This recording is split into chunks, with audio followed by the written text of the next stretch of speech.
Unwrapping the Iraq War on its own will probably take another video. Some believe the war began because of an interest in oil, while others claim it was a direct response to the 9/11 attacks. But what is especially interesting is that the war in Iraq actually started about a month after Fassbinder and his team discovered the grave of Gilgamesh.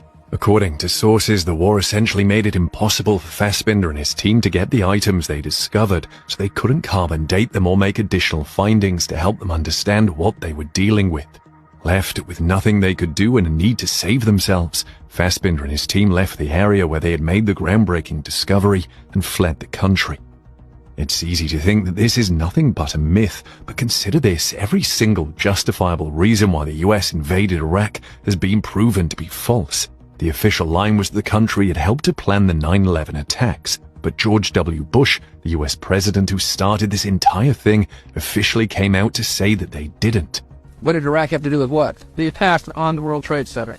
Nothing, except for it's part of, and nobody's ever suggested in this administration that Saddam Hussein ordered the attack. Iraq was the lesson of September 11th is take threats before they fully materialize, Ken. Nobody's ever suggested. For the others who think the invasion was to stop Iraq from developing nuclear weapons and instruments of mass destruction, well, guess what? Iraq wasn't. The main reason we went into Iraq at the time was we thought he had weapons of mass destruction. It turns out he didn't, but he had the capacity to make weapons of mass. The only possible reason was that perhaps the government wanted to gain control of Iraq's massive oil reserves. But is that really a good enough reason to start a war that decimated a region and left it perpetually in flux? What if there was some other reason for this? What if there was something the US government really wanted to achieve in Iraq?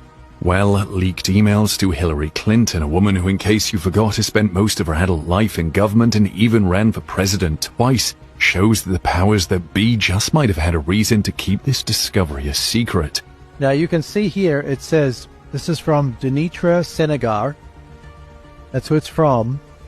This is to Hillary Clinton. Important for context.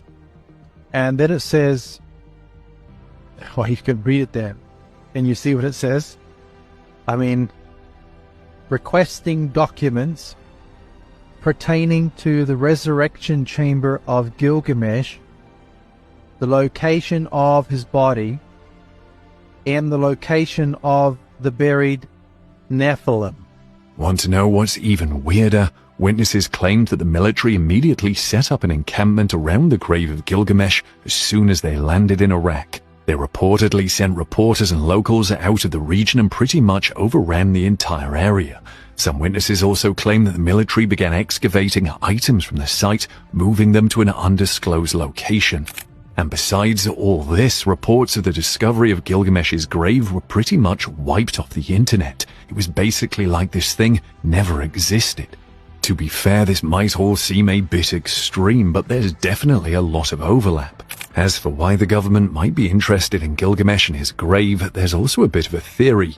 Corey Good, an independent investigator and YouTuber, claimed that the government and other members of the global elite might be looking to carry out DNA tests on Gilgamesh's corpse, as well as the other corpses found in the tomb. In an episode of Cosmic Disclosure that has now been deleted, Good claimed that there are several stasis chambers around the world where these giants are pretty much kept. No one knows if governments around the world are using these chambers as a way of preserving the bodies for the purpose of conducting these tests, but it sure won't be out of the ordinary to find that out. Now, you might think that the discovery of Gilgamesh and his grave might be the only weird thing to come out of Iraq, but you'd be wrong. This region could contain secrets about the origins of mankind as well as how we came to be.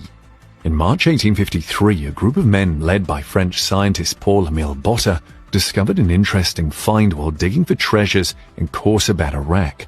They found the remains of what appeared to be a massive Assyrian palace, and with it, a trove of Sumerian cuneiform inscriptions. When translated, the inscription showed what archaeologists believed to be the oldest civilization in the world, a group of superhuman beings known as the Anunnaki.